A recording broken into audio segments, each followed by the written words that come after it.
Hi guys, Stephen Hales here, introducing the team hangout this evening, and it's the fast start training. So if you're in DS Domination, this is the training that you need. You've all seen this before. If you're brand new to it, basically we're going to go through the basics, and you're going to be in very safe hands. These are the people that are actually, they're using the training from DS Domination, they're putting it into practice, and they're making money from it. So what I would advise you to do immediately is to go and grab one of these, a nice pen, a nice bit of paper, get writing down, and because I think that there's going to, well, I know that there's going to be things that you haven't thought of before that are going to be very useful for you in your DS Domination business. So without further ado, so I'll just prepare you. Leave any comments down below. If you're watching this on YouTube or wherever you're watching it, there's going to be a comment section down below. I want you to write in there that you're there, because I can see some are there. I want to know that you're there. So leave some comments down below, and any questions that you've got, get them in early, because it sometimes takes a few minutes to refresh, and then we might end the webinar and you've missed your opportunity. So if you've got any questions, get them in. If we answer them throughout the course of the webinar, that's fine, but just get them in early. Right, and we're on. We're going to do the masterclass after the fast start training as well. So that's the format. Get your comments down below. All right. Go on. Who was that?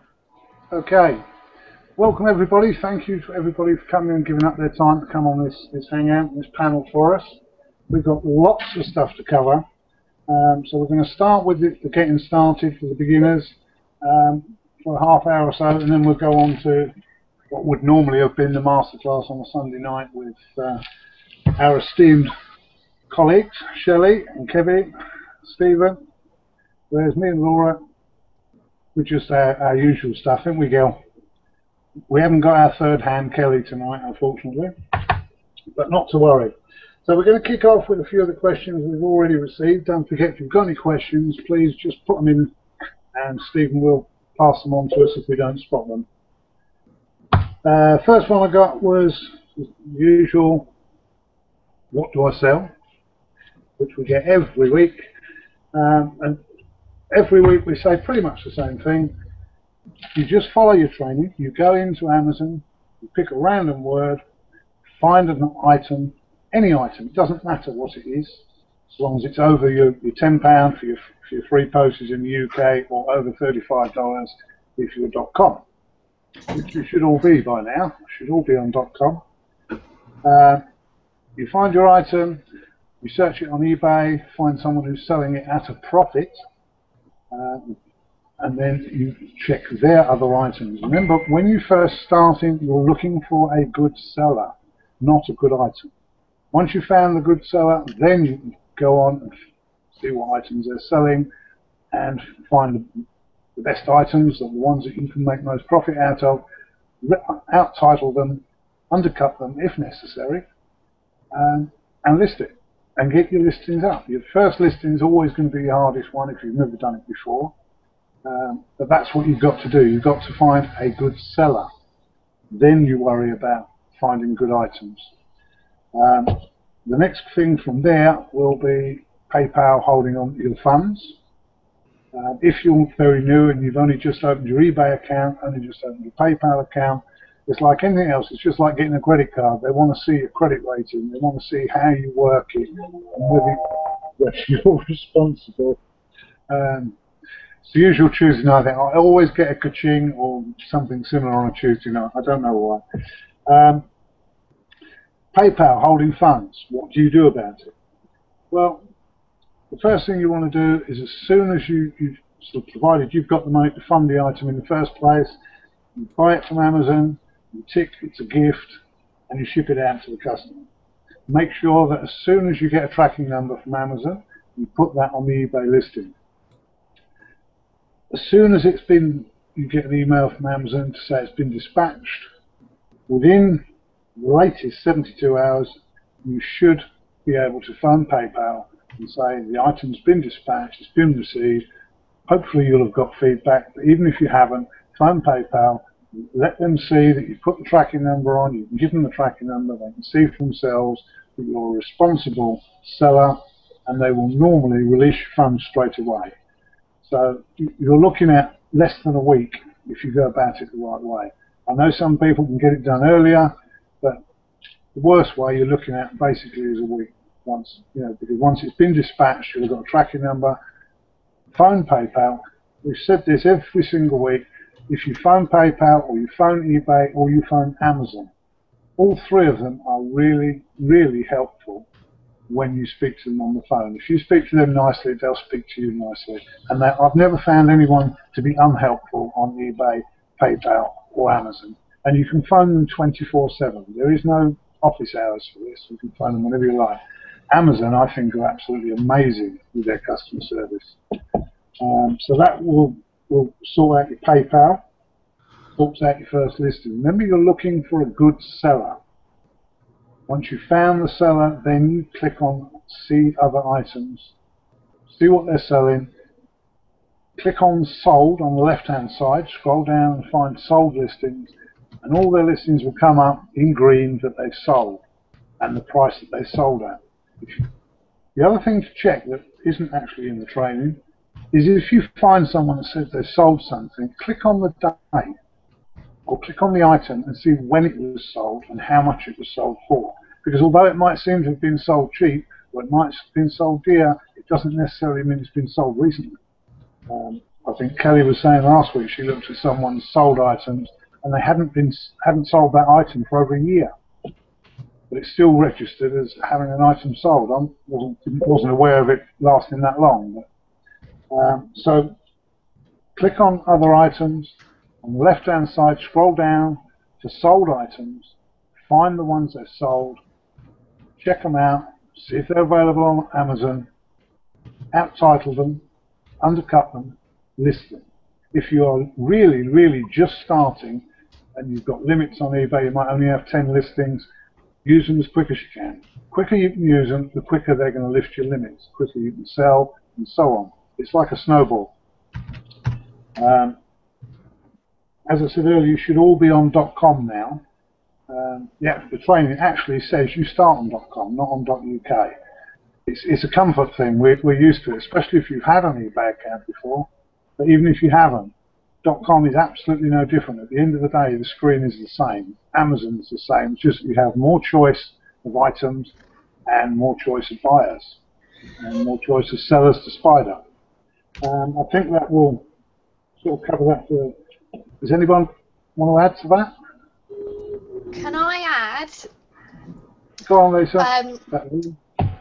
How do you know if they're a good seller or not? So you want to check. You want to check their prices to see if they're a good seller. You want to look at the Amazon price and you want to look at the eBay price. You want to look for someone who's selling for a decent profit. That's how you know if they're a good seller or not. There's some people that are on eBay and they might only be selling for, some people, you find items that are actually selling in a loss, so they might not necessarily get their item from Amazon. So you want to look for the people with the same pictures as Amazon, and you want to look for they're selling it for a decent profit, so you work out about taking off all your fees. And there's a good website called Free eBay Calculator Fee or something like that. We'll put it on afterwards. And you want to put in what they sold it for and what you'd buy it for on Amazon, and it would see what profit they'd make. So once you found out that they're making a decent profit on that item you found, then you'll know that they're a good seller, and that then you can look at their other listings. That's how you'd find out if they're a good seller or a bad seller. That was my bit. The other way to check and see what sort of seller they are is how many feedback they've got. Basically, if they've got more than sort of several hundred feedback, then they're not a beginner. So they should be a reasonably experienced eBayer and therefore shouldn't be selling at a loss. Doesn't mean to say it won't be, but if they've got a decent feedback rating, then they should be a good seller. So if you find they've only got 100 or less, there's a very good chance that they've only just started themselves. There may be another DS here, but we're not going to go into that. But they may just have just started on eBay, so they're not necessarily going to be a good seller. But they may be lucky. Luck does play a part. Your profit margins and your fees, you do this most weeks as well. What you're looking for is, once you've found your item, you found it on eBay, you've out-titled and set your price. Once you've got your gross price, the price you're listing it as, buy it now, what you need to do is work out, take off 15%. 15% will cover your eBay fees, your PayPal fees, etc., etc. And what you're left with, minus what the item cost you, is your profit. So that's 15% off the gross price, minus the item's cost. Whatever is left is your profit. And we're always going to be trying to aim for £3 to £5. I must admit, I tend to suggest to people they aim for £5 or above, simply because that will give you a little bit of wiggle room if prices change or etc.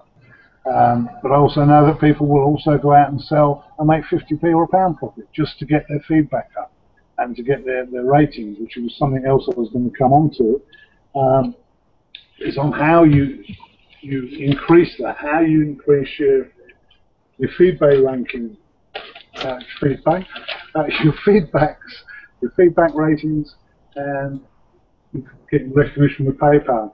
And that's quite simple to sell lots of small items, so long as you're breaking even or preferably making a profit, even if you're selling them to friends and family. So long as they will buy them off of you, on paper at least, and give you feedback and go through PayPal, then your feedback will increase exponentially. You know, that we've all got friends, we've all got family, and I'm sure they all want to see you succeed. So you're not doing anything wrong, you're not doing anything illegal, just getting your family to purchase through PayPal and give you good feedback. And you will get your feedback up very quickly, and you'll get recognition with PayPal and eBay very quickly. It's not necessarily by the book, but it will get the job done. Any comments on that? I've just got a question that came in as you were speaking from Carol. How do you handle an item being out of stock and not coming back when it's just been sold? Well, you mean it's out of stock and it's unavailable? Yes. Right. I had that this week, actually. Right. I had it yesterday, so I could say that. Yep, go for it. So you check all your stock, and if it's out of stock everywhere, then the best thing to do, there is a note, I think Tony sent it out first of all, and it's just a note, and it says, "Dear customer, I'm terribly sorry, but on dispatch we found your item to be damaged. Please accept my full apologies. I have refunded you in full." And it was kind of along the lines of, "This does not happen. We're really sorry on this occasion. When our new stock comes in," because we say that was the last item in stock, "when our new stock comes in, we can message you and let you know." And Yep. usually they're fine with that. So you just refund them on PayPal. You have to go into eBay. There's a place called Resolution Center. So you have to go in there, and there's an option that says, me and my customer have decided to cancel this transaction. You need to do this because eBay have already taken off your final value fee. So once your customer replies to that to say, "Yes, I agree that we have cancelled it," then eBay will refund you your final value fee, and the customer's been refunded on PayPal, and everyone should be happy. That's happened to me maybe 2 or 3 times, and I haven't had any bad responses from customers. You know, they usually just say fair enough, because you're not saying it's out of stock. That's the last thing you want to say, because that will look really bad. I'll just add to that. Yes, that's exactly what I do. I will Had one, funnily enough, this afternoon. I couldn't source it elsewhere, unfortunately.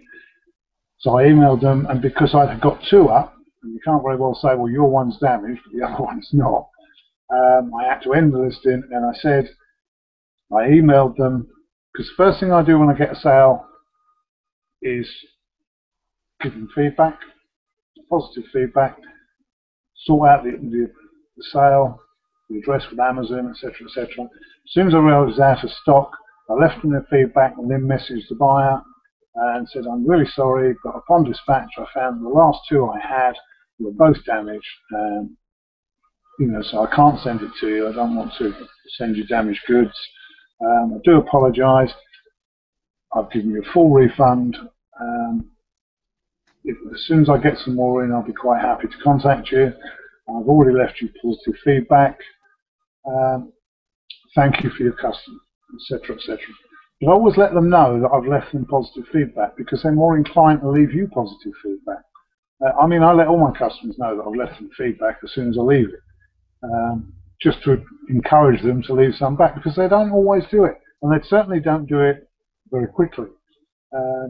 They might have the item for a month before they leave you any feedback, if at all, because after that time then they tend to forget about it. So I always remind them I've left them good feedback. I then go and open a case myself, and where it says you want to cancel the transaction and they ask for a reason, go down to the bottom of the list where it says other, and I just put item damaged on dispatch. And leave it at that. That way you don't have to explain anything, and I always put a note to the buyer on the PayPal refund, thank you for your valid custom, hope to see you again. And basically that's all there is to it. Customer care and customer support is the number one thing you're going to need if you want to create a career out of this, to get on with eBay and have eBay recognize you as a trusted seller. You have to have good customer service. It's absolutely vital. So yeah, that deals with your being out of stock. Okay, do you want some more questions while we're at it? Yep, can do. Okay, so Tom said, do Super Saver delivery on Amazon have tracking numbers? If so, where can they be found? Right, most things on Amazon have tracking numbers. Certainly, for me, I get an email from Amazon as soon as they dispatch the item. And as soon as you get the email saying your item has been dispatched, on that email will be a tracking number and who the courier is, whether it be Parcel Force or Hermes or DSD or Amazon Logistics. And I know people are worried about putting down that the courier is Amazon Logistics. All I put is capital A dot logistics. And they haven't got a clue who that is. They've got a tracking number. That's all eBay's interested in. It's all PayPal's interested in. I've only ever had one person come back to me and say, I looked at the tracking number but can't work out how to do it. And by the time they've done that, normally it's there. Because Amazon is very, very good. Once they've dispatched something, it's there very quickly. So if it's Parcel Force, you just put Parcel Force in it. And a lot of people don't look at that. Even though they've bought the item, they don't bother looking, and they'll say, how can I track it? Or when's it arriving? And I say, you've got a tracking number, and it's coming from XYZ, whoever it may be, Parcel Force, Hermes, Parcel to Go, whatever. You can track it from there. And normally, because I get the emails anyway, I know exactly where it is. There are a couple of couriers that actually, when you click on the tracking, it comes up in a map. And not only shows you where the van is, but tells you how long it's going to be before the van gets to its destination, your customer. And I've actually been able to get back to them, so it will be with you in 45 minutes or something along those lines. And of course, they're blown away with this and they think, great, and they give you excellent feedback. But it all comes through on an email from Amazon. I don't know anyone who doesn't get an email from Amazon. I haven't set up anything special for this. Amazon just automatically email me. When you order from Amazon, at the bottom it's got a box for a phone number. Now I know a lot of people will make up a number and put in there. I don't. I always put my own mobile phone number in the box at the bottom of Amazon. Because if there's a problem with the delivery, I want to know about it. Because if I know about it, then I can do something about it. I haven't got to wait for a customer to come back to me and say, well, where's my parcel? Or they delivered it, I wasn't in, I don't know where they've left it, and etc., etc. I already will already have the answers to this because I've left my mobile number there. I may or may not get a text, or I may or may not get a phone call. But at least I'm getting the information so that if my customer gets in touch with me and saying, where's my parcel, will have the information immediately at hand because I've had the email and I've checked the tracking myself and things like this. As I said, it's all down to customer service, and that's all part of it. Yes, it takes time, not a lot of time. How long does it take to click on an email and just get a phone number or a courier name and then look them up and get in touch with them? That's my 10 pence on it. Does that answer the question, Stephen? So the question was, I was just looking at it when you said that. I forgot what it was now. The question was, does it have Super Saver? Oh, there you go, you can see me now. Yeah, do Super Saver delivery on Amazon have traffic tracking numbers? Right. And said yes, they do, don't they? Yes, basically anything coming from Amazon, if it's on Super Saver or anything else. As I said, I always get an email from Amazon to tell me when it's been dispatched, and that email contains the tracking number. Okay. So that's the actual question is yes. Okay, so let's move on then. Is everyone just using Amazon to sell in the US, even if they are on Elite? If not, can I have some tips for using other sellers? From Lisa. Right. Well, that is actually part of the Sunday Masterclass, not the Getting Started Hangout. Okay. Yes, there are other suppliers, quite a lot of them. But if you're just getting started, it will confuse you, and you could quite well end up having your fingers burnt if you don't realise and understand what you're doing. The Elite package offers you more suppliers and more training of how to deal with other suppliers. And I'm sure that Shelley and Kevin will cover that a little bit later, and possibly Alicia as well. Yeah, I'll save that question then.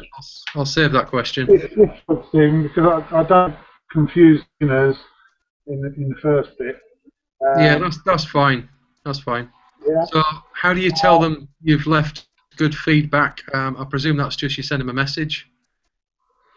Yep. What I do, see, I can only go by my own experience. As soon as I get a ka-ching, the first thing I do is obviously look to see what it is that's sold. It will be in my sold listings, it'll be at the top, and the first thing I click on is print postage label. Not because I want to print the postage label, I just want the address details. I then click on Amazon because I've got everything saved in my basket. I find it, click on it, add it to the basket, and go through the buying procedure with Amazon. When it says send to this address, that's when I go back to the postage label, copy and paste that address and that name, postcode into the Amazon details, click send to this address. They will normally come back with something that's flagged in red, which is normally the county. But as long as the house number, road, street and postcode are the same, I always accept what Amazon say if they want to change the address. As long as the door number and the road number and the road name and the postcode are the same, then I click yes, send to this address. As soon as I've done that and gone through the buying process, Amazon says, right, your order is complete, estimated delivery is such and such. I copy the estimated delivery date, go back to eBay, click on contact buyer, and what I say word for word is, thank you for your valued custom and your prompt payment. Your item is due, and then I paste in the estimated delivery date, hit return, kind regards, return, Tony, send. And that they get that, certainly if I'm about, within minutes of actually making the purchase. But certainly within a few hours of them making the purchase, I've sent that. And I will say then I've left some feedback as well. Yeah, okay. Another question from Lisa is about having a shop So she's opened a shop on .co.uk and it seems to be there on .com as well. Will US customers be able to see my UK items in my shop, or just the US items that I list? That's yours, Lisa. Nobody's got any idea. I've got a UK store. I'm not on US. Okay. I'm not sure. Does Shelley know? You're muted, Shelley. But I think that was a no. Yeah, no, I'm sorry, go on. I was actually doing something else, sorry, so I wasn't listening. So what was the, was it about you having a US store on US? So the question was, Sorry. she's opened a shop on .co.uk and it seems to be there on .com as well. Will US customers be able to see my UK items in my shop, or just the US items that I list? Right. Well, when I was listing on the UK and I had a store, when I logged in to the US, the store wasn't there. So I'm not actually sure. I don't know if it was just mine, but it just wasn't there. And I actually think it's probably best that it's not there because it might confuse them. But your US listings, if you log into eBay.com, your US listings will be there, and obviously they'll be in dollars. And if they wanted to search all your other listings, your UK listings will be in pounds. So it doesn't really make much of a difference. But I think if you wanted to shop on US, you'd have to physically set it up, because in the back office there's all the accounting stuff. So it might be worth just giving eBay a call about that. But it definitely wasn't there when I checked. Yeah, that's perfect. Right, we need to keep on schedule. It's just hitting 9:30 at the moment. So is everybody happy to go straight onto the masterclass right now? As you're watching this, leave some comments down below if you've got value from the Getting Started training. And if you've got any questions for the masterclass now, you need to start putting them down below. If you're brand new, I would say, drop off the call. The masterclass is a bit more advanced, or just get some more ideas flowing through your mind, and then when you get to this stage, you'll know what answers are available on the masterclass. Are you happy to carry straight on with that, Shelley? Yeah, that's fine. If there's anyone can I just speak a bit? Just starting, if they would like to put their questions in now, we will try and address them between now and next Tuesday. But if not, we'll definitely address them on next Tuesday night. Yeah. Kevin?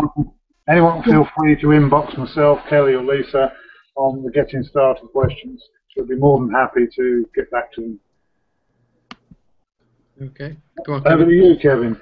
Yeah, hi guys. Kevin Wilkes here. I wasn't on right at the start, so just say hello to you all. Just one thing for the Getting Started guys. My advice to you really is be patient.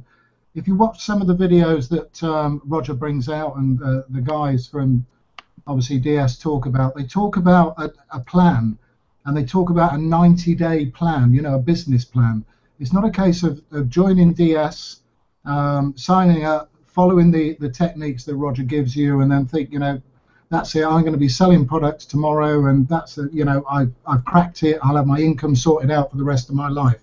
It is a longer term plan than that, and I think when you first join, some people get a little bit frustrated because they don't quite understand what it is that Roger's saying. You've got to read between the lines a little bit, try and maybe go through the training 2 or 3 times, which probably sounds quite painful if you've only just joined, but I, for one, I've been in it for quite some time now. I've done the pro training probably at least 3 times, possibly 4.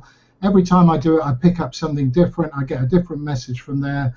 And each time I've gone back, I've found that I've done it better. One of the things I tended to do when I first started as well was I'd watch the training. I've already worked, I've already done things on Amazon. I've already done things on eBay. And I felt fairly confident in my own mind that I knew what I was doing with eBay, I knew what I was doing with Amazon, so I'd do the training, I'd get on, I'd do the spidering, start listing a few products, and the sales weren't quite as high as I'd like them to be, and I thought, oh crikey, what am I doing wrong here? What I'd done is I'd actually slipped into my own comfort zone with eBay, the way I used to trade with it, and I had to go back to the training again, particularly watch the spidering thing that Roger did and the tightening section, and I realised straight away that actually, although I'd watched the training, I hadn't really absorbed it properly. So I think it's just advisable to people to say, yeah, watch it, but be wary that, you know, if your sales don't come immediately, go back to the training, be prepared to be patient, and, you know, build that business over a period of time. Remember, if you are brand new, you're building, if you like, a shop, a retail business online. You've got no history. You've got no history with eBay. You've got no history with PayPal. You've got no history with your customers. And you're trying to build that history. You're trying to build that reputation. And it does take a little bit of time. Some people are lucky. They join up. They do the titling, they find the products, they list them, and we've had people sell products in 15 minutes, literally 15 minutes. But all I'd say is just don't get frustrated. Be prepared to take your time with it. Just be patient. It is a longer term plan, this business.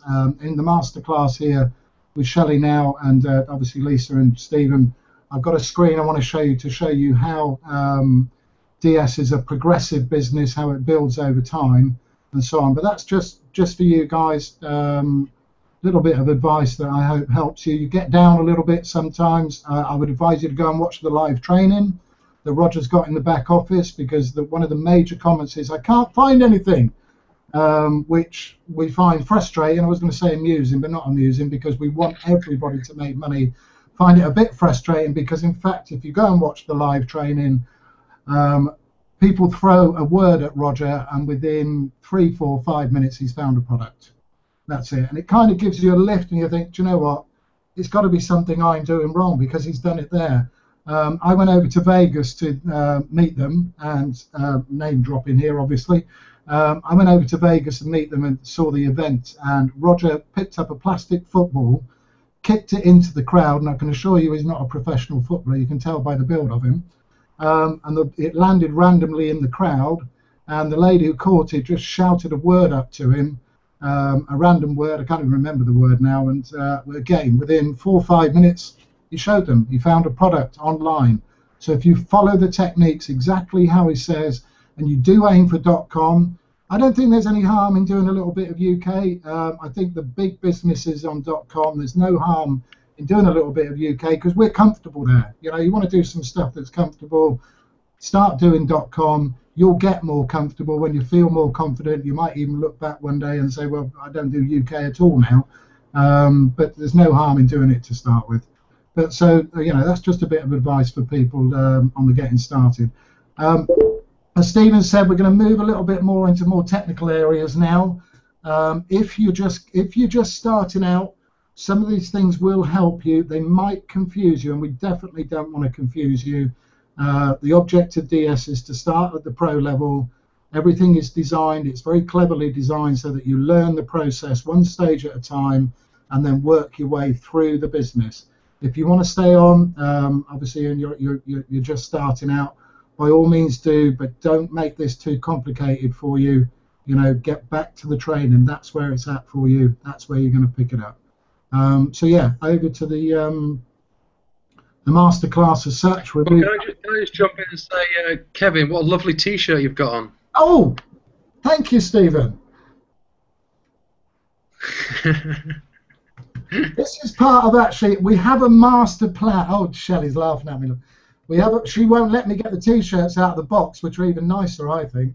But we haven't. This was today. I've actually been out filming today with the guy who came to the event. We spent pretty much a whole day in Oxford city centre, and we were filming all the sort of high street stores to show that we were in England. And then we did some work on sort of some introductions and explaining what DS is. And we're putting together a sign-up video. Everybody is joined via the sign-up video with Roger demonstrating how he does the stuff with Amazon and eBay. But of course, it's an American. A lot of people see it and think, oh God, it's an American thing. I'm not going to touch that. Not another American thing. So we've put together a UK video. On that video, as I say, we've got introductions from me. We're showing a lot of Oxford High Street, all the major high street brands, so people recognise it's a British street. and I mentioned it's Oxford and so on. And then we've got a lot of guys from the event who did testimonials at the event. I don't think you did one, Stephen, did you, unfortunately? No, I didn't. Yeah, well, okay, that will keep the good-looking factor up anyhow.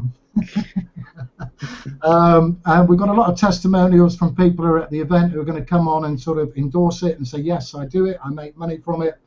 And then finally, it's going to lead into, there's a link below, you can join DS Domination here. And it's pretty well, it's 100% British, 100% UK. So I think anybody who's looking at recruiting people will be, I hope anyhow, put a lot of time, effort and money into this, will be delighted with that because it's a step forward, particularly for affiliates. And we got the t-shirts in order to, for the filming. We've actually got a load of t-shirts. We didn't tell this story at the event, but we did the event back in Cheshire. I'd ordered a load of branding, a load of t-shirts and stuff. Some guy took £1,500 off of me and didn't deliver them. I didn't mention it at the event because it was my problem, nobody else's. And lo and behold, they turned up on Monday in a box, albeit 2 weeks late, but they turned up. So we've now got them. We'll be bringing them along to the Coventry event on the 3rd of August for everybody to have a look at. And obviously, if they want to buy one, they can. They're very, very cheap, very, very reasonable, of course. And it gives you a little bit of branding and something to help you to promote your business and so on. So yes, that's the t-shirt. Thank you, Stephen. Okay. Go on then, straight onto the masterclass. Yes. Shelley, I think we need to pass you straight over and get you started. Otherwise, Kevin will be here all night. I know. Right, hi guys. Should we start? Like, is there any questions? I know we had the one earlier about the US suppliers. Do you want me to go over? Yeah, go over that then. Yeah. Yeah, I think from memory the question was in Elite. Obviously, I'm not going to name the US suppliers, but can you remember exactly what it was? Let me read it out again. Okay. Let me read it out again. Am I? Yeah, I am. 1 sec. There we go. Right.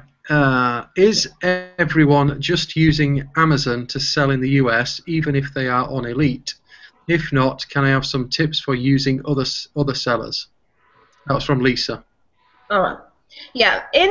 Generally, when you're in Elite, you will be using. There's US and UK suppliers. So if you were using Amazon.co.uk and you don't feel you haven't made the transition to .com, there are some UK Elite suppliers which I used for a very long time and I was making very good money. However, there are also US suppliers and they come in a lot cheaper than Amazon. So by the time you're in Elite, you really should be on Amazon.com at the very least and using some of these US suppliers because that's where you're going to start making some proper money. Yeah, so Amazon.com and using the Elite suppliers. Brilliant. Yeah. And another one from Debs. I am wary of items going out of stock with non-Amazon suppliers. Is there an easy way to track stock with the Elite suppliers? There is the tracker on DS Domination. And there are actually other trackers that have been mentioned on the Facebook groups that I know of other people are using, but there is a tracker on DS in the back office, so that's worth using. And I didn't use it so much because I'm now focused on Monopoly and Genesis, but I know of people that are using those. It is wise to use them because obviously if you're it's a bit daunting when something goes out of stock and it's in a US country, so it's best to try and get that tracker. If not, if you send me a message, I can give you the details of the other tracker because I don't think it's listed on the DS website. So. Okay. So far we don't. I don't think, unless my YouTube's not refreshing enough. But if people can leave the questions down below, that will then spur the conversation and it'll help you out a lot more. So leave some comments on the YouTube video, and I'll keep refreshing this screen because it does take a little while. Can I, Steve? Can I just put this little thing together to show people something? Oh yeah. And I'm gonna try and where do I share screens, buddy? On just hover over the Hangout screen and then on the left-hand side, probably the second icon down, it says screen share. I've got chat. Where are we? Q&A, camera, capture, Hangout toolbox, YouTube. Ah, I don't seem to have it. Was that because... Okay, so you've got 3 dots at the bottom of that. There's a green box with a white arrow on it. Press on the 3 dots, shall I? Press on the 3 dots and it might be there. Yeah, as Tony said, it's like a computer screen with an arrow pointing over like that. That's the icon. Right. And if it's not there, you've got 3 dots. Press the Add Apps, and hopefully there's a screen share. Yeah, there will be. It's a bit strange because I did have it before and it seems to have gone. Ah, low. Okay, I'll have a little look at that at the moment. I just want to it's a shame I can't do that because there was... I'll come and show you quickly. I'll come and show you. Okay. Yeah, come on, yeah. For anybody new, we're in the same house. We're that bump's my fault, How apparently. did that happen? Yeah, but where's the... Is it there, Shelley? While you're doing that, would Lisa like to go through the photo cropper quickly? Yeah, let's do that. Lisa, are you there? I'm turning. You found it. Mm-hmm. After adults, what's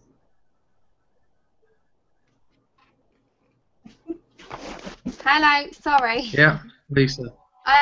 That's all right. I actually do all my stuff on an iPad. I don't use the photo cropper because I screenshot on my iPad, and that already gives it a new identity because I'm not saving it directly from Amazon. So I'm sure people would use an iPad, so I might go over that quickly. I screenshot it, and then when you use the eBay app on your iPad, it lets you edit your pictures and then you can resize them.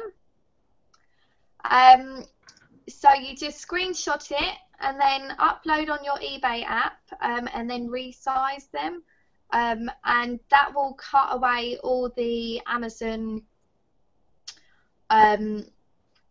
saving. It will get rid of all the Amazon data and it will put it into eBay as a brand new picture.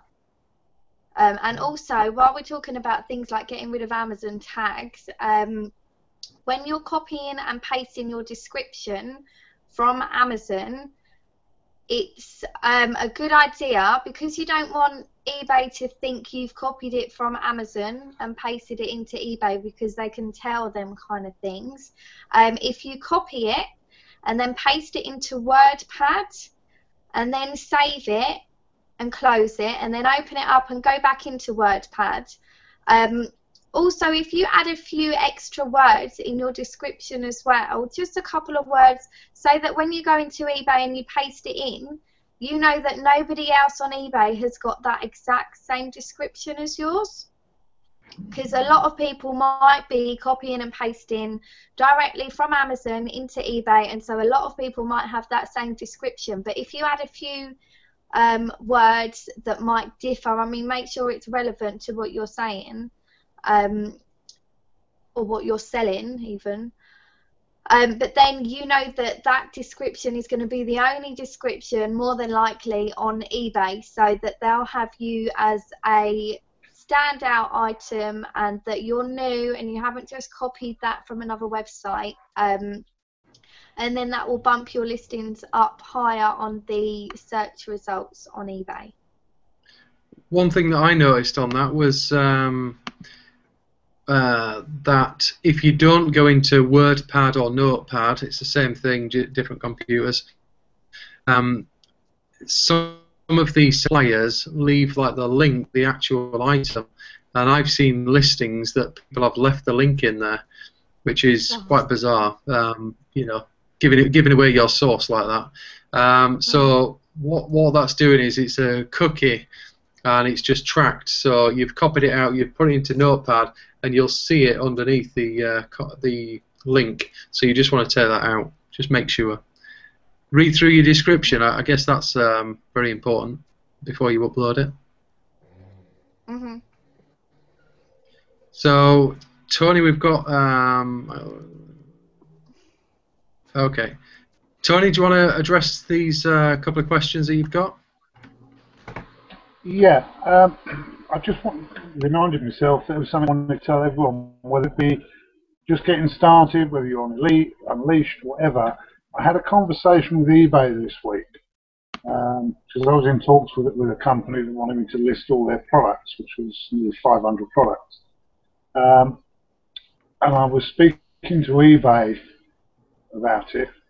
eBay now, because everybody knows that eBay's changing with their managed returns and all the rest of it, eBay now has officially said they do not like dropshippers. How weird is that? That's the biggest part of their market. The reason being is that if you're dropshipping, according to eBay, you are not handling your account. You're giving the trust in your account to somebody else. You're just taking the money. You're getting somebody else to fulfill your orders and deal with returns, which of course is not the case at all. But eBay are under the impression if you're dropshipping, then someone else is actually servicing the customer and not you. So just a little word to the wise: if you phone eBay, as I've said many times, they are very, very helpful on the phone. Just don't mention you're a dropshipper, because dropshipping is not a popular word with eBay at this moment in time. Maybe that will change, but at this moment in time, they do not like dropshippers, because as far as they're concerned, you're handing your account to somebody else. That was that. I had a couple of questions about Cassini, and I was hoping that maybe Shirley could answer. And Kevin, maybe you'd like to answer return policies wording, please. Shelley will need to talk about policy wording because she does that.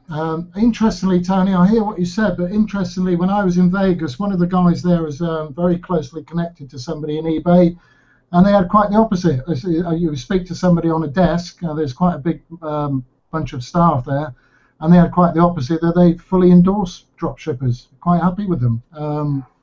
They realise that the volume of business they get through dropshipping is vast, and if they decided to not use dropshippers, they'd use such a massive volume of business. So I think it does depend quite often, even with the, if you're ringing the help desk, it does depend who you speak to, what sort of mood they're in on the day, and what their understanding of it is, because there are several hundred staff at eBay. You can talk to somebody different on a different day. Even in the training, Roger says quite simply, try and make friends with somebody, and if you can, ask for the same agent every time you ring up. So there are a lot of contradicting stories, to be honest, mate, and it's very difficult to know exactly what to believe with that. I've got a document which is in our back office, which is from eBay, and it's in the group back office, and it states that again they're quite happy with drop shippers. So it's interesting. I spoke to somebody, and somebody said that there's such a variety of things.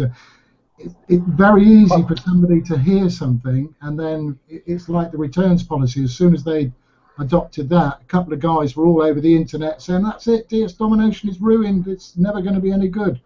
It's all these guys doing this. They've had it because of the returns policy. But Roger looked at it and found a solution to it, and actually found quite an easy way around it. There are a lot of doom and gloom people out there, I'm afraid.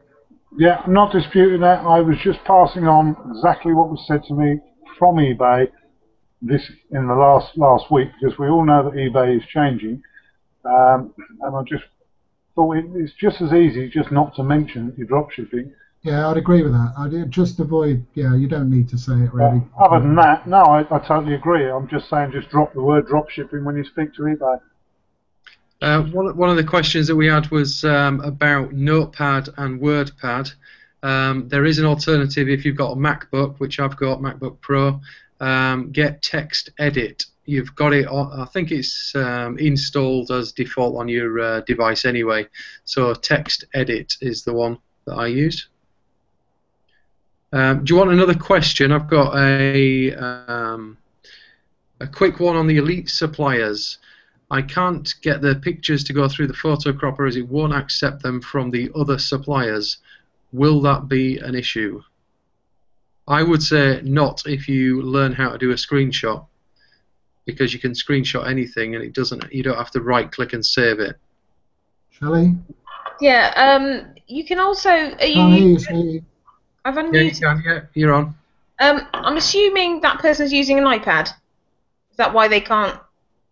I know what they mean, because some of the ones you can't right click, they go into magnification photo. Oh, right. Yeah, that's if the... I think that's... I'm not IT or tech wizard or whatever, but I think that's if the pixels are a certain size, it's magnified. So if you come across that, what I used to do was I used to go to Google and search and find the picture, and then you can right click and copy it on from that. And that's what Roger does in the training as well. Yeah. Any more on that? No. Just digressing a little bit, I don't know whether the guys covered it, but again, when you start, this doesn't just apply when you're starting out. This applies when you get a bit of a downturn, which everybody gets. Remember, it's a retail business, and any shop does its accounts at the end of the year after a 12-month trading period. They don't look at one particular week or one particular month and base their whole business on that. They look at the whole year's trading. You will get dips, you'll get rises and falls, you get periods where you're really busy, periods where you're really quiet. There are a few things you can do in order to help with that. One of the things that we advise you to do is if it's going a little bit quiet, do a couple of auction items. Just do a couple of auction items on your eBay account. You'll find you'll get more activity because they're auction items, even if it's something that's £1 from your local charity shop. In fact, I'd advise you to do this every month, because it's going to increase activity, and that's what they're looking for. Any shop, as I said before, needs activity in it. So just put a couple of auction items on, maybe sell a couple of things from home, and the easiest trick is actually to put some products on and get your own family to buy them, and get your own family to give you some really good feedback, give them really good feedback for what they've done. That will increase your rankings, everything else. You know, all these are little things you can do.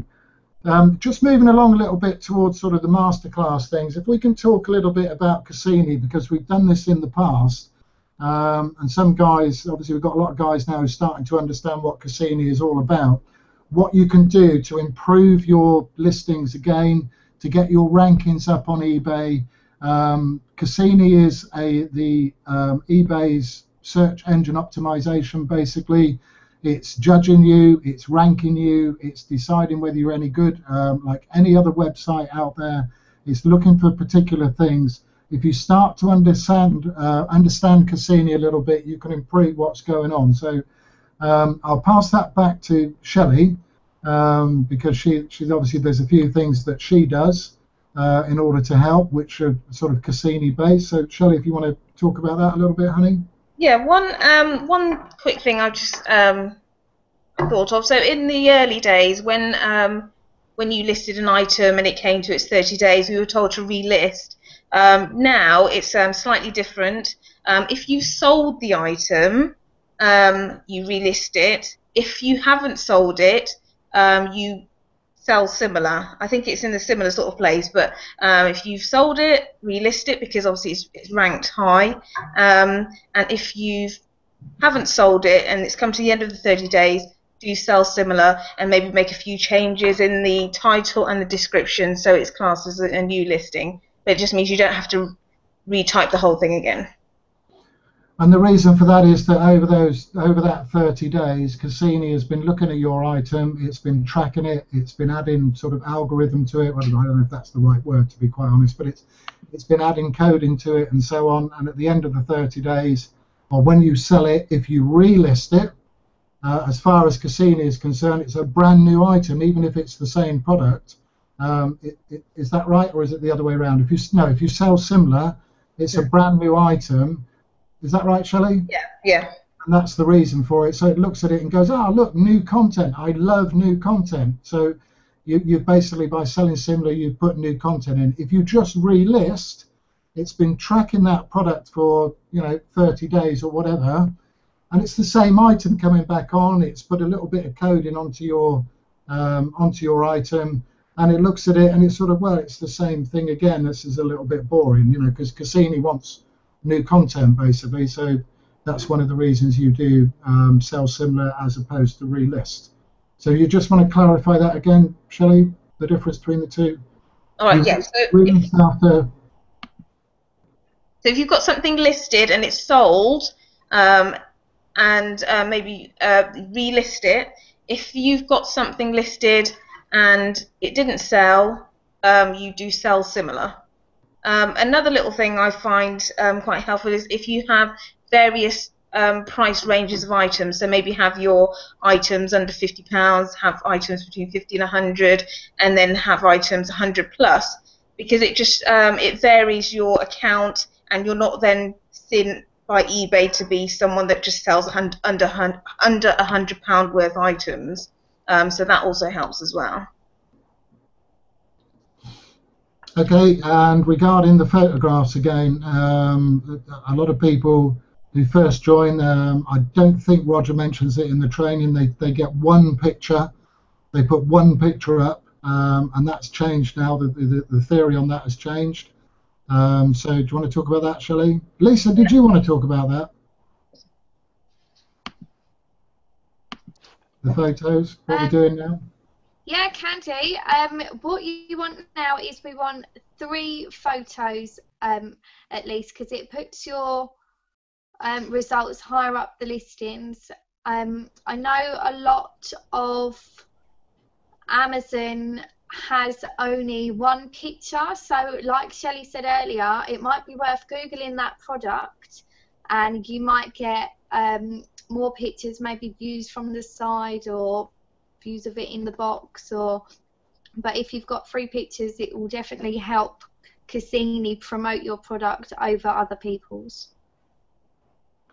Yeah, and you can stuff them with keywords when you put them onto eBay. Sorry, say that again? You're gonna save them as keywords when you load them up to eBay, is that right? You give each picture 3 keywords.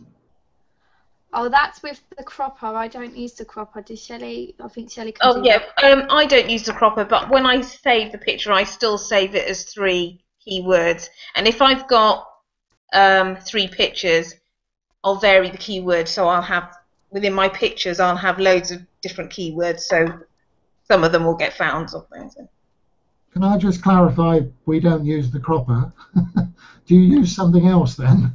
Because the cropper clears out the identity of the picture and makes it your picture. So do you use another tool instead? No, if I'm on iPad, I do what Lisa does, do a screenshot, or I'll just use Paint, so you can resize and rename on that as well. Only because it's quicker than going back into DS. But obviously, do it the right way, log into DS. But for me, I just do it on Paint. Okay. One of the advantages of being in DS Domination is all the software packages right the way through the levels. There are software packages in there to do with trackers, croppers. There's a thing called Insights, which we'll talk about in a minute. I think Insights is amazing. Shelley and I were out with that on Sunday, and wow, it's in every level in DS Domination. It's absolutely incredible. Anywhere else on the internet, if you wanted these software packages, you'd have to pay for them. You'd have to pay so much a month. They're not as good. They're not always related to DS. Any software package that comes with DS is included in your DS package. Just talk a little bit about, I mean, we're going to tell people, I don't know whether Stephen's got the app. In fact, no, I know Stephen's got the app because Stephen sent it to Shelley. Thank you.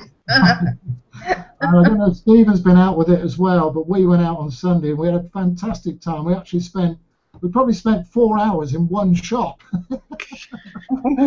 Come out with a car full of stuff. So Insights, as I say, it's at every level. That's not Insight. Isn't it? No, that's the app. Yeah, the app that I was just talking about. Unicorns and donuts. Donut. There you go. That's the app. So, okay, right, I might have confused people. Where is the app available then? Is that So the app is available in the Android Play Store. It's called DSD Unicorns and Donuts app. Once you've downloaded it, it looks like this.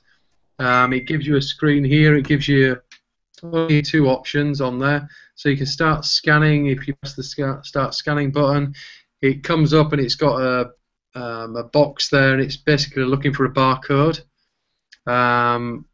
And let's just have a look at the other option, input myself.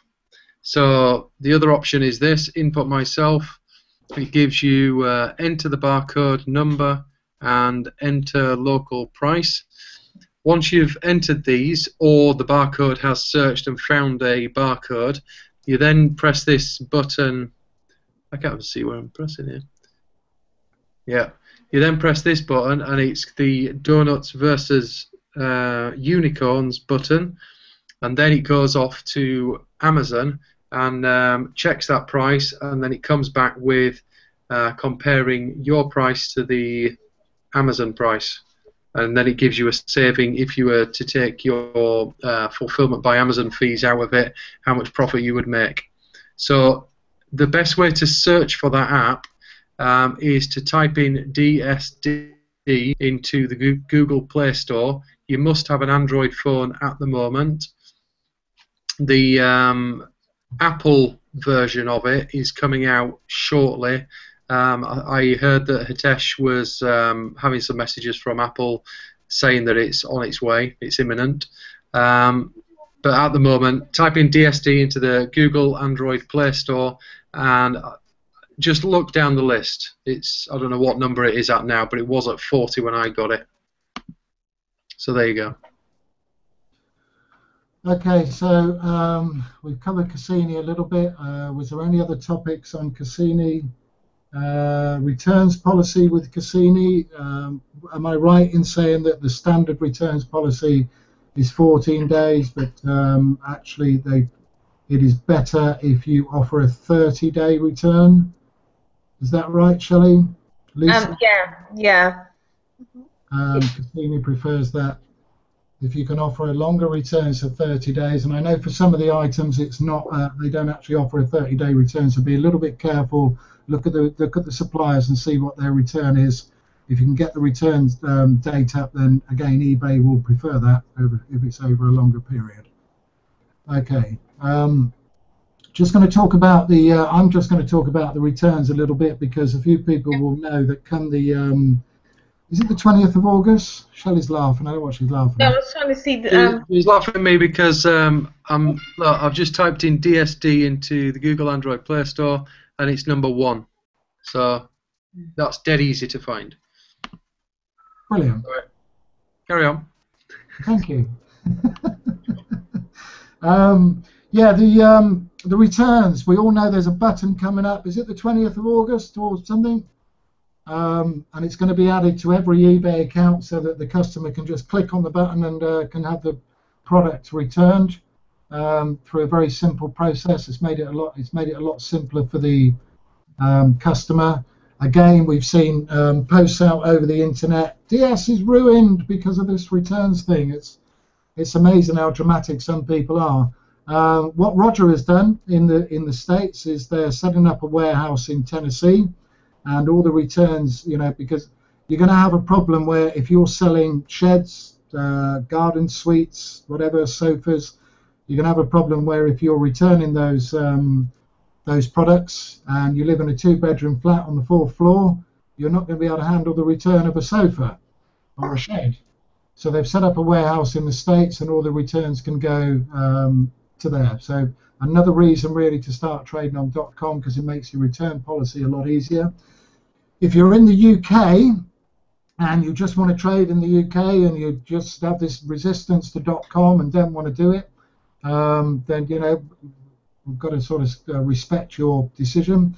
My advice to anybody in the UK basically is if you are in a position where you can't accept a large return, 2 things. 1, don't list the item if it's too big because you're not going to be able to accept the return. But if you actually look in your back office on the initial, on the sort of corporate webinar, Roger does cover this a little bit, and in fact what will happen is when they press the return button, you'll get the opportunity to send them a label for where they're going to return that product to. When you send that label, obviously if you've used a particular supplier, you can get them to return it to Amazon or whoever, but you've got that little time slot where you can do that. So I would advise you to go in, have a look at the corporate webinar that's in your back office, just watch the first section again. I think it comes in the first 15-20 minutes or so, and Roger runs through what you can do in regard to the returns. But if you're apprehensive to start with, I mean, I've always been a problem solver, bit of a weakness really, because I don't tend to go to look for other people, which is not good. I just can't try and resolve the problem myself.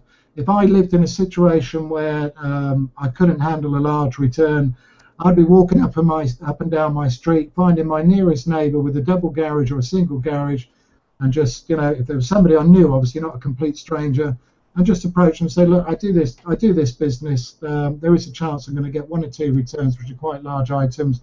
Would you mind if I just got it delivered to you for a couple of days? I'll be there, I'll receive it, I'll put it in the garage, and then I'll contact Amazon and get it shifted to there.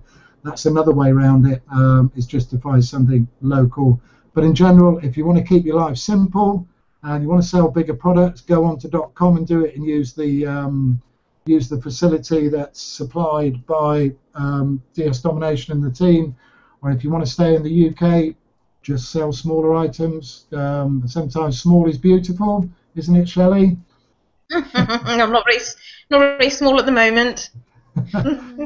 Sell smaller items, you can still make some decent profits without having to sell, you know, something huge. But it's like anything else that eBay has changed over the last 10 years. Different policies, different things come in, and there's always a way around it. You just look for the answer. The answer's always there. There are fulfillment centres throughout the UK with all sorts of different companies. We're probably going to look at those and see if there's something we can do with that with regard to larger returns. But at the moment, as I say, it's not a panic situation. You just might have to adjust the way you trade with your business, which is pretty normal in any business. Businesses evolve, they change, things change direction. They have done for me, so you've just got to be prepared to be a little bit flexible, really. Okay, so that's that bit covered. Can I just touch on a question that somebody said about the keywords?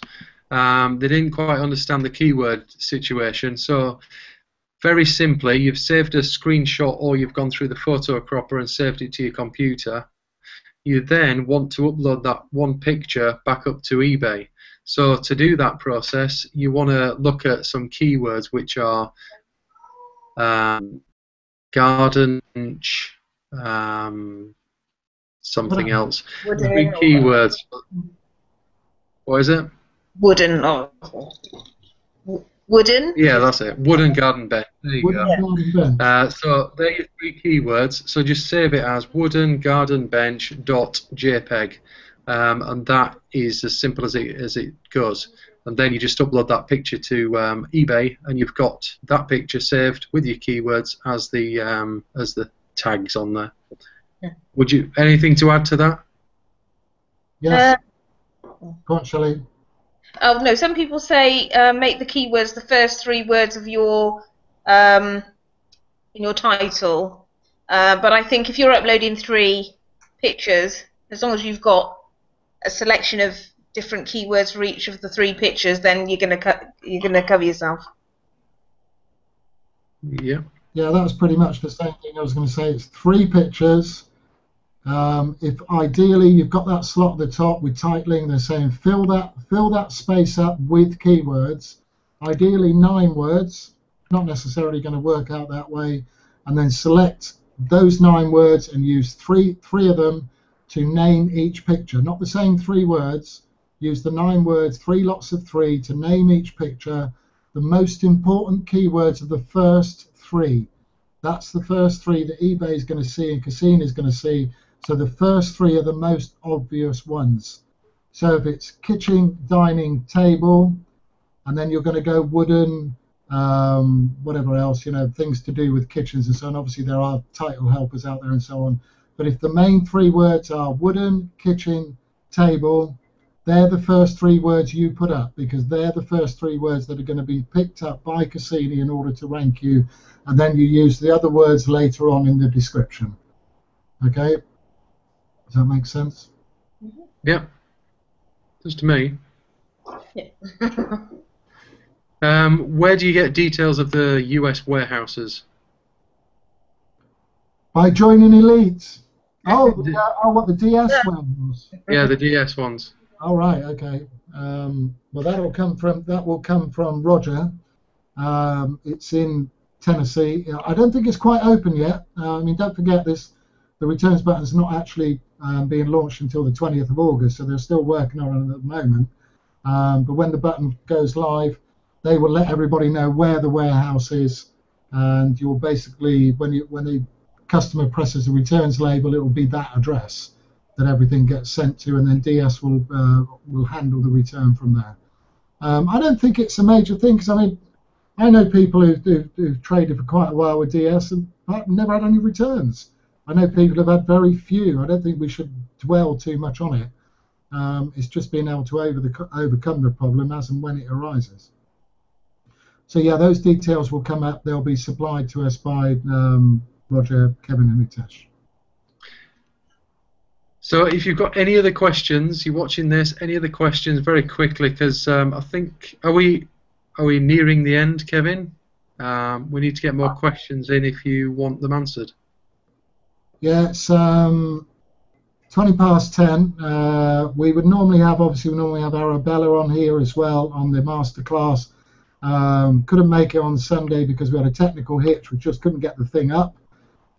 So much to Shelley's and Bella's frustration, we couldn't do it. So normally on the masterclass we'd have Arabella. We'd also have Ian Orford, who is a very experienced e-commerce guy. He would normally come on to the masterclass as well. So I would encourage anybody. This is obviously the getting started slot, and we've kind of hijacked it a little bit. So encourage anybody to come on to the masterclass on Sunday. There are a couple of guys missing. So there's usually a lot of other things we cover to do with e-commerce, to do with the USA.com, to talk about sort of the various things to do with DS Domination. It's a pity I couldn't get the slide up, because I would like to have shown the slide to show you that this is a progressive business and people understand. I just realised why, Steve. It's because you've set this up tonight. Obviously it's normally Marcus, so I've got the with his. I have the ability to screen share on the side, but yours is a slightly different system, I would think. And by the way, thank you for doing this tonight. It's appreciated. I thought you were telling me off then. No. But thank you. Yeah, I appreciate it, buddy. But this is a good thing about DS. There are a lot of people, I mean, Stephen's not in my team, I'm not in his team, and, we work together to help people succeed. There's no egos. It's great. That's the nice thing about DS, is you work with people who are not necessarily in your downlines, because ultimately if it gets a reputation of being a good product with good support, then we're all going to benefit in the long term. So I can't screen share, which is a great shame because I can't do it, but I literally just went through the different levels to try and make people understand this is a progressive business. But you decide where you're going to be with it. If you join other organizations, other things in the past, you will understand that you join at the lowest level, and it's the lowest amount of money to get in. What they do quite cleverly is the businesses are normally structured in such a way that you have got to get to the next level. They absolutely insist you've got to get to the next level. They set it up so you've got to sell X amount of product and so on. You've got to hit targets, all sorts of things. Then you get to the next level, then to the next level, and so on. And it almost forces you along the process, so you're invested in it. DS Domination is not like that. You join at Pro. If you're happy at Pro, you stay there. And there's a lot of people at Pro who are trading away, earning a few £100s a month, and they're quite happy. But there are other guys who join this business. They want to build big businesses. They want to build something in between. And it's important that everybody understands that you start at Pro, you can go to Elite, you open a whole new bank of suppliers. Did you get that, Lisa? It's just whacked something. What should have happened then is Shelley should have gone like that. Yeah. The screens are next to each other. So you start at pro, and you learn the ropes. That's what you're doing. You're doing a little bit of apprenticeship.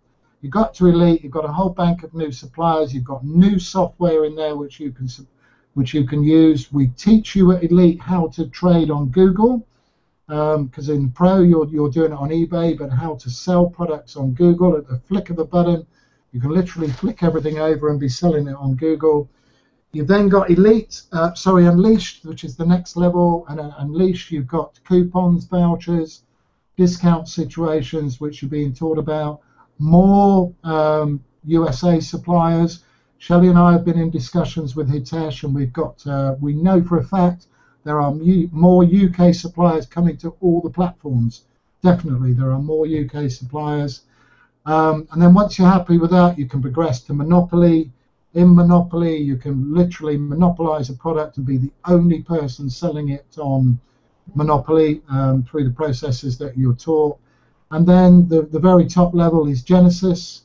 Genesis, you will be able to import directly from China at a fraction of the cost. And the best example I can give people is Shelley and I got Genesis. Shelley did a bit of research. She found a product which she was sourcing from a UK source, and it was £15 in the UK, listing it on eBay for £25, and she found exactly the same product from an importer from a manufacturer in China, and it's $3 Chinese. Okay, the difference is, of course, when you get to that level, you will need funds to be able to import the products. So it's important to understand it is progressive. You can do whatever you like with it, but don't feel under pressure. When nobody's pressuring you, we just want you to understand the picture, that's all. Okay, now, for me, I can't think of anything else to say. We've actually got a hangout on Thursday, which is for affiliates, and this is to do with marketing. This is to do with team building, building residual income underneath you. I would encourage everybody to come along to that hangout on Thursday night. I think it's a 9 o'clock one again. There is an affiliates group which we opened this week, and I think we've got about 70 members within no time at all. If you are an affiliate or you're interested in building a residual income, just message me or Shelley or Stephen. I think Stephen's in there as well. We'll add you into that group, and then we've got the hangout on Thursday to help you build a residual income, which is, well, for me, it's it's a no-brainer. If you can build something that's coming in every single month, then that's easy, really, and look after people. But for me, that's about it for now. So I don't have to go back to Stephen, and Tony's back on, I see. So anybody else wants to do a few closing statements? Because I tend not to shut up. Oh, can I just quickly add something? I've just had a message. Thanks, Clive. It's regarding the shop showing up on ebay.co.uk or .com. I had a basic shop, so when I went, I had a basic shop on ebay.co.uk. So when I went onto .com, it didn't appear. And Clive has just let me know that only featured and anchor shops appear on ebay.com. So if you've got a basic shop in the UK, it won't show up on .com. Just to clarify that. Very good. Thanks, Clive. Yeah, that's from me, though, yeah. Oh, sorry. That's it from me. Okay, no. So, thanks for joining us, everybody, and leave your comments or get back to the people on the panel here to get them questions answered, because there's nothing worse than having a question that niggles away and you don't know where to find answers. There's all these Facebook groups to get your questions answered in, so use them and be active in them. You can learn so much in these groups, so be part of the community and join in, and we all help each other. I'll just give a quick plug for our hangout that we do on a Wednesday night. Myself, Rick and Gavin, we were at the event if you met us there. We do a hangout on a Wednesday night, and I try and get the people from America that, we are struggling to get over there. These are the guys that are over there making huge amounts of money, and I just want to get their influence on here, because we're all part of one family. We're all part of the DSD family, so it's nice to get their perspective as well. So with that, it's 9 o'clock on Wednesday night, by the way. Anybody else? Lisa, did you want to say any final inspiring words for the British public? No pressure. All right then. Just keep listening, keep watching the videos. The more activity you give your eBay account, the better you'll do with it. Any advice or any questions, just come and ask any of us or post in the groups, and we'll be sure to help. All right. Fantastic. Okay, Tony, any final Yes, words? please. Yes, please. Don't let Kevin back in, whatever you do. He breathes through his bloody ears, that man, I tell you. I just wanted to thank you to my co-host, Lisa, and of course to Shelley and Kevin. And a big thanks to you, Stephen, for stepping in, because Marcus had to take his beloved dog to the vet. We'll find out later how he got on. I don't think it's anything serious. But just a big thanks to everybody who gives up their time every week, almost every night, on a different hangout. I'm sure everyone does appreciate it. As usual, if you've got any questions, give us a shout. Either inbox them to myself or Lisa or Kelly, or post them on here. So long as we get them, we can answer them. But if we don't get them, we can't answer them. But we're here every Tuesday night for the beginners, strictly for the beginners. We don't touch on elite stuff or anything like that. We try and help people in any way we can. Then you've got the masterclass on a Sunday with Shelley and Arabella and Kevin and Ian Orford and anyone else that can press gang into it. So there's plenty of help out there. I think Kevin's got a big club he hides behind his back, because he press gangs all sorts of weird and wonderful people, and he gets them on there, and then he won't let them speak because he's speaking all the time. So that's where I learnt it from, you see. So I'm going to say good night to everybody. Thank you again, Lisa, and to you, Stephen, Shelley, and Kevin. It's good night from him. Hit his mute button quick, and we'll see you all next week. See you guys. Ta-ra.